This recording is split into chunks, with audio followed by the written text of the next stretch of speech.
A few seconds to make sure we're going live here from the BCMC show, and bring this up so we can see Matt and myself. There we go. God, we're two good-looking guys in here, aren't we? It was. Put my glasses on, make sure. No, hell no. Who are those guys? Hey, welcome to Materials Exchange, the MX Network, live here from the BCMC floor with Matt Lehman. Matt, thanks for this first time we've done this live together. Yeah, this is great. That's pretty cool. Dinner the other night. This is like getting to be a regular I'm thing. moved to Chicago. I'm enjoying it. So as you know, please ask us any questions from the BCMC show. Put it up in the little bleep blooper in the right here. I hope Nick from Chicago is here. Maybe he'll say he's from here, and we can get that stream rolling. Nick from Hawaii. Nick from Hawaii, or Nick was from Hong Kong last week, Oh, yeah, right? Hong Kong, yeah. Yeah, from Hong Kong. We'll get that up. There we go. We have to get Matt to the Chicago office. Right on. Sounds great. So let's talk a little bit about the BCMC.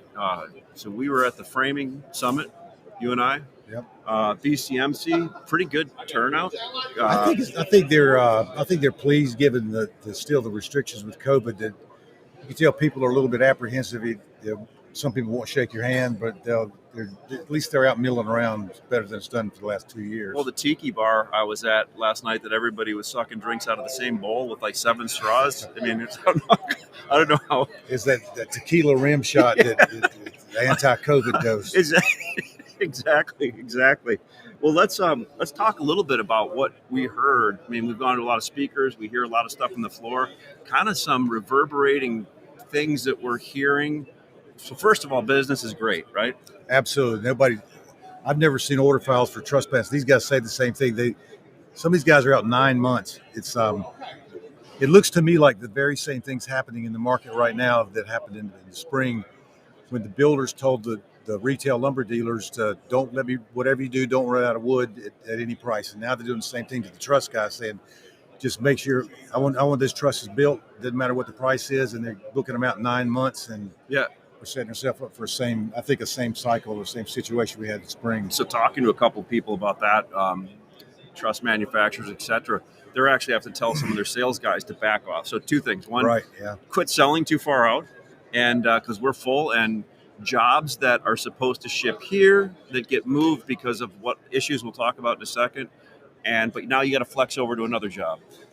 So but we're sitting here talking about what we want to talk about. One of the big things that we keep hearing is labor, top issue. Everybody's talking about they could not only finding qualified people but keeping the people that they get. I was talking to a guy yesterday from Seattle, and he says every time he gets a framing crew trained, Boeing hires him away for something else. And it's not even the same industry. They're just going other places. It's just such a shortage of labor everywhere. Simple stuff like that.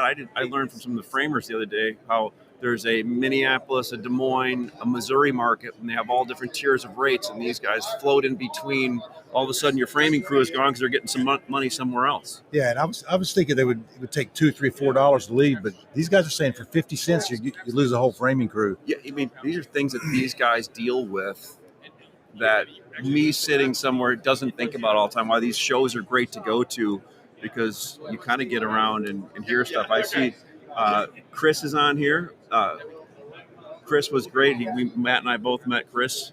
Yep. Yeah, from Wisconsin. Chris has got to be around the corner somewhere. Yeah, he probably is hanging out here somewhere. Maybe he'll stop by here. So labor, yeah, crazy. One thing that Tim Symes said the other day, I said it on the show the other day. A lot of people are going back to Mexico because it's actually a decent economy, lower cost of living down there. So now you got pull the other direction on some labor, and then you have some people that just don't want to work still. That's interesting you would say that, because when I was leaving from Charlotte to come out here, I was absolutely stunned at probably 50% of the people on the airplane were people headed back to Mexico. Yeah. Just like families leaving, groups of workers of 4 or 5 guys. Something you wouldn't think about, right? No, it's just like, I thought, is it like visa time, or is a mass exodus or something going to happen here? But another one somebody was telling us the other day, it's easier to start an LLC in the United States than it is to get a labor permit. Oh, gee. So think about how hard it is. You've got you're tapped at the labor pool. Now you're trying to get new people into it and keep them there and keep them happy and run crews and keep shifts going. So it's crazy. Again, Matt and I are live streaming from the BCMC show. This is Lunch with Lumbermen. Ask us any questions up in the top right. Joe B. We're Rochester, Minnesota. Glad to have you on. Please mention where you're from. Let's talk a little bit about the inventory situation, because what we heard in these meetings from people that normally don't buy inventory, they have inventory places. Yeah, right. They've not only got their yard full, but they've got reloads, warehouses, barnyards, all kinds of places.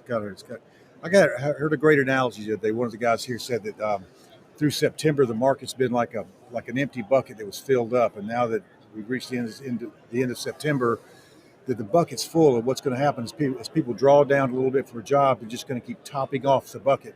But we're not going to see another surge of that inventory building or filling up the bucket, just topping it off.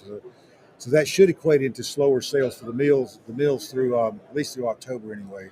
Well, you wouldn't hear that from today from what they're saying, right? But one of the things that Greg Riley said the other day, and I maybe you know this, fourth quarter is usually the highest production quarter. Is that true? I thought the fourth quarter was kind of a. I don't know what to check on that one. I'm not sure if it is or not. Probably running it. I'm not sure. It depends on what you're talking about, but I know it's the fourth quarter is a very large. What I've learned in the last probably month is from how large the consumption is along the first two states across the Canadian border. The rush over September and October to get wood to get houses framed is it's phenomenal. They slam it to get it done, to get it dried in before the snow flies and gets cold. So for a lot of guys, October, November up this way, it's their best months of the year. That's true. I have one thing, we drove by some DCs on the way out here, so I know historically driving by some what their traditional inventory is. Some the DCs I drove by have a lot of wood in them, and I guess the price is telling us that to some people. I've got there are guys here that have pictures of their inventory on their phone, and they'll say, like, "Here's what I've got," and they scroll. And I go, those duplicate pictures, they know they were all each 100-foot sheds, and they're all full. So that inventory is switched from the production closer to the end use. A lot of it's spoken for, right?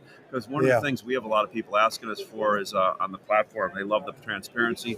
They're still looking to they want to buy jobs that they have sold and put it on the ground somewhere, and they still want to do that.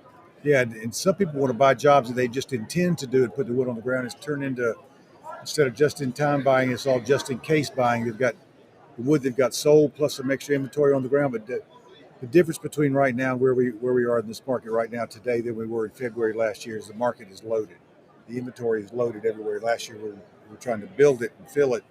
We're starting from a full pot right now already. I guess the secondary market is pretty long right now. Obviously, judging by the way they're talking, people are a product of their position.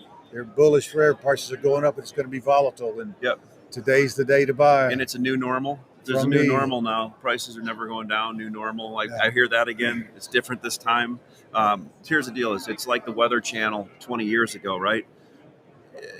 2 inches of a snowstorm. You went out and you did your business. Now all of a sudden everything is an urgency. In a 2-inch snowstorm, you got to go clear the shelves off, and it's different. Close the schools.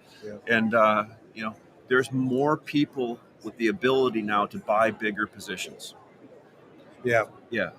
Fewer letterheads. Fewer letterheads. So let's talk a little bit about order files. You were touching on that a little bit. What are you hearing on order files? I know pine. I had a bunch of people on the platform today looking for 4-inch pine is tough to find right now. 2x4s or 4x4s? 2x4s.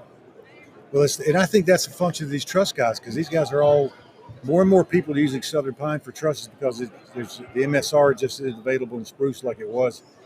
It's just harder and harder to find it. I've seen more people looking this year for MSR than ever before. It just seems like some of the structures just require more MSR, but they don't want DSS or MS or number one. They want this machine stress rated. Could that be a function of the plate situation?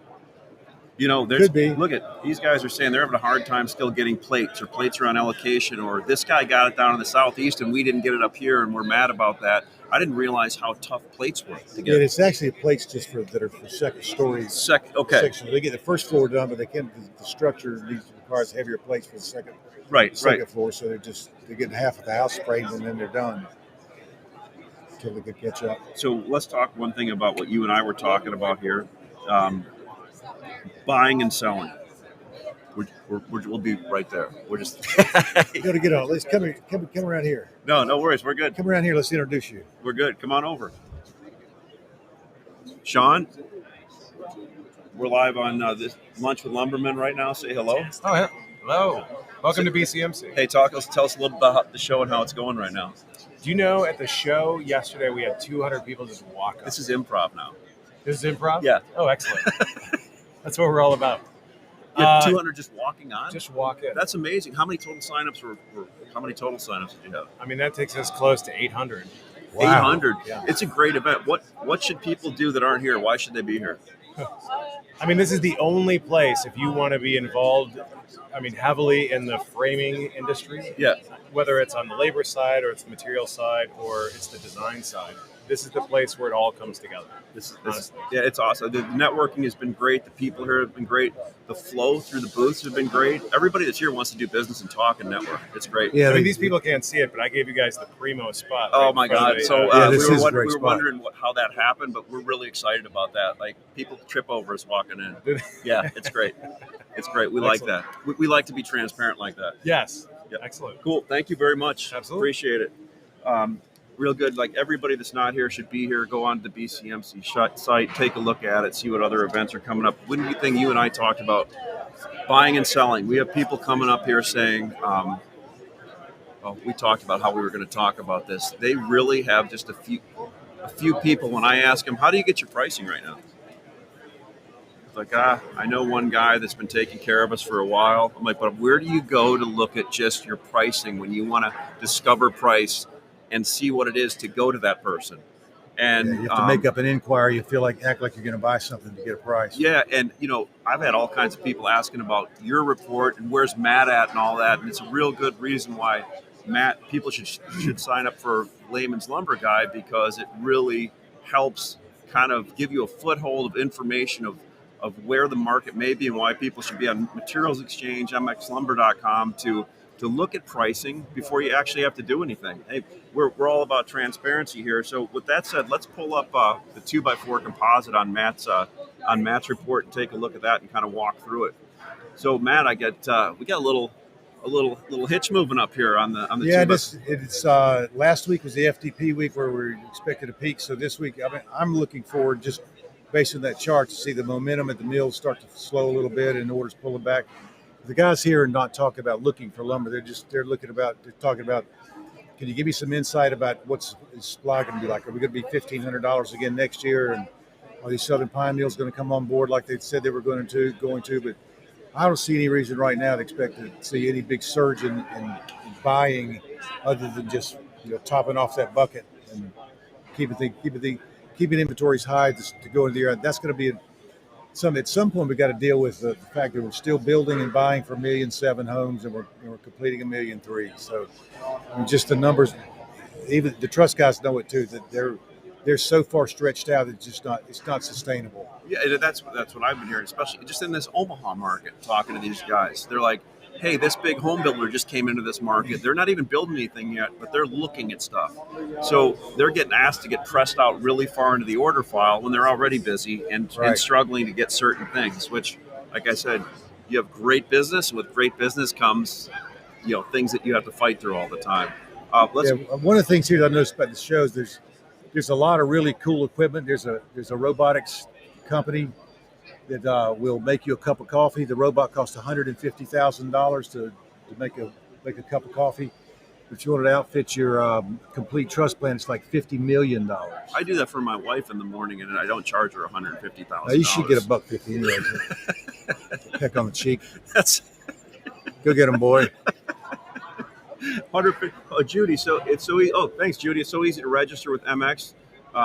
and you're good to shop every day. It's really worth those few minutes. Thanks, Judy. This is awesome. And speaking of that, we've had all kinds of people come up and register over the last 2 days, which is great. We're going to get a lot of people on, and they say all the same thing. They see us, and they're like, we didn't. I think I posted something on LinkedIn. They all say the same thing. They sit here like this, and they're like, you guys are onto something here. Like, wow, this industry is really going to benefit from this, which is cool. We think so. We think so also. Nick, let's bring up that Southern Pine chart because that's kind of the tale of two cities, right? 4-inch you can't find, 6-inch is still available. Yeah, if you could look at the price spread between 4-inch and 6-inch, it's like what, $575 to $395. So there's a couple of $100 spread between the two. That's $575 to $395. That is what the spread is. Yeah, like $200.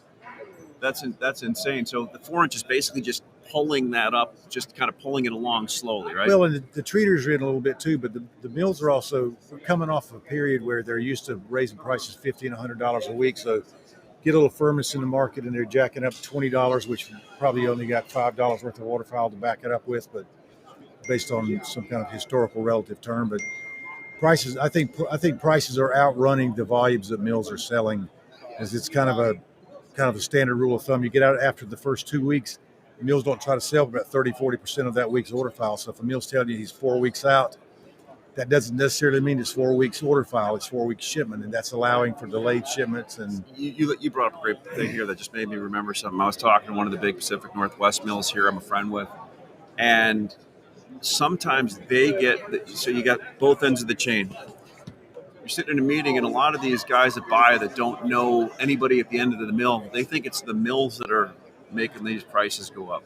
And this guy at the mill said, hey, look it. All I'm doing is answering the phone. A mill wants to produce the lumber and get it out of their yard.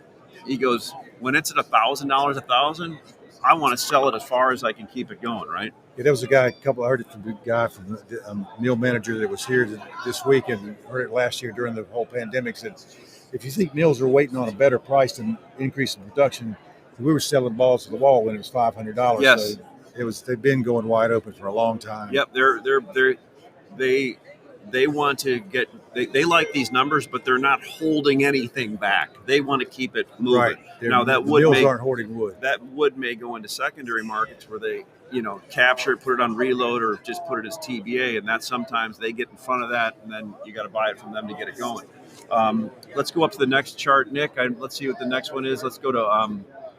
Should we go look at OSB? Sure. Let's take a look at OSB, Nick. It's going to look like nothing. It's going to look flat, isn't it? Now, one of the things interesting about the OSB chart is, so the thin panels had come down, bounced a little bit. The thick panels, still carried about a $200 still premium. Carrying a premium, right? Yeah. And again, I think there's people that have built a pretty decent inventory of that and are building it again, right? Although I've seen a lot of it coming back up on plywood and OSB trading on the platform, right? Yeah, what we don't know either is like next year, who's gonna hold the extra cookie next year? Like Home Depot this year they were pretty much the secondary supplier for OSB for the entire country through the summer. But it's funny, I didn't think about that, and how many people around here told me they went to the boxes and their customers went to the boxes, and they were saying, hey, I knew a guy there that wanted to get their sales hit, and they can, even though they're showing they were only selling, they were buying one way or another. And they had people come into their yards when they were low trying to buy OSB from them. And they monitored that, right? OSB was getting triple wholesale to a retailer. It was, but that's what happens when you have one of the biggest consumers pricing off of an index, going and putting it in where they have, people put in pickup trucks or minivans. I was going to say station wagons, but I don't think people have station wagons anymore, do they? Not the Woodies. Yeah, it's not the LTD with the drop-down, fold-out seats in the back anymore. So that's an interesting dynamic. We'll see how that goes. Let's bring up the framing composite, because I heard a lot of people asking you about the framing composite and how useful that is for them. Yeah, I got some great ideas. The guys my framing composite is a combination of Western SPF, Southern Pine 2x4s, and OSB. And a couple of guys had some good inquiries or questions. Said, could you make that framing composite more specific to the Pacific Northwest using like fir plywood or OSB that's made in the western zone. Yeah. And Doug fir larch, or or in fir spruce studs or Doug fir something. Basically, you customize an index for them so they can go to their builders and say, here's the index. Yeah. Which is great because all of a sudden you've just created something for them they didn't have before. Yeah, that's without exception is how everything that evolves through my publication. Somebody says, "Can you do this?" Yeah. What do you think this is available? And it's not that difficult. It's just going to take up more space setting it up, and it's something else to look at. But if it's helpful, we'll do it. You may need some bodyguards around here. You had a lot of people coming up to you asking you for an autograph and stuff like that. You're a popular guy around here. I was autographing some business cards and back with some business cards yesterday, and I said, "This is stupid." That's great. That's great. Let's go to. I want to take a look at the transportation one quick, because one thing I've heard about trucking is it's darn near impossible to get a lot of stuff moved. It's drivers, man. There's just not enough drivers. There's trucks are sitting around with, guys are telling me they got just drivers. They just want a driver with a cab to come hook up to something they've got parked on their lot. They don't even have to have a trailer anymore. Greg had a good point the other day. He said his customers are calling him saying, "Hey, we're used to these certain drivers coming in. We're seeing different companies coming in now." And Greg was like, "Yeah, because when the rates are different, you get different drivers, right? And the rates are like going like this on certain halls, right? Where the guys are dressed better than the other guys." Yeah, I mean, he said they don't wear flip flops, but nonetheless, they're different. Yeah, they don't have grease under their fingernails. They're not going and picking up that steel haul for $4,000 when the lumber haul is $4,000. It was $2,000 a month ago, right? So you get your freight is always available. You just got to pay for it. Yeah, and unfortunately, you got to be somewhere where the guy's empty. So much of it's luck of the draw. Like where did somebody drop? Exactly. If you're in a market where there's not a lot of outbound transportation for truckers, then it's going to be hard to get somebody to come in here. And that whole freight price discovery is about as clear as pea soup too. They talk about how digital they are, but yet again, it's a broker talking to a broker talking to a broker that's got on this great big trading floor talking to all these other brokers, and they're like, "Hey, come use our technology," and you go into it, and you still have to talk to somebody. Yeah, and everybody here's it's interesting. The price range I've heard anywhere from $3 to $3.50 a mile is kind of a bottom number, but $5 a mile is kind of a going rate for everybody's used to paying $5 a mile or more if they have to. So that's going to be interesting. We'll show a little bit about our booth here. Here's we got a bunch of people out here. Here's Ryan. We're doing a putting contest at the MX booth. Pretty fun. So Matt, what's the rest of your day like here? Passing out cards, looking for lumber buyers. Yep, right on. Let me get our technology up and running here. So we're going to be over at the MX Lumber booth number 811, and we're going to be registering people, bringing transparency to them. So Matt, I appreciate you showing up here live. It's great doing it live with you. And again, stop by our booth, sign up on Matt's. How do we get a hold? What should they go to? Laymansguide.com. You got to take it for 2 months for free. That's the only way you can get it. Laymansguide.com. And the one interesting thing we're hearing on Materials Exchange when people are here, they're like, "How much does it cost to sign up? And what do you charge a month?" And when I say nothing, they look at me like I'm crazy, right? They're like, "Well, how do you do that?" It's like, we don't. You get on, you look at pricing. We want to give you transparency so you can have a number that we want you to use, but you can also lean on other people that are maybe have been your good old buddy for the last 20 years.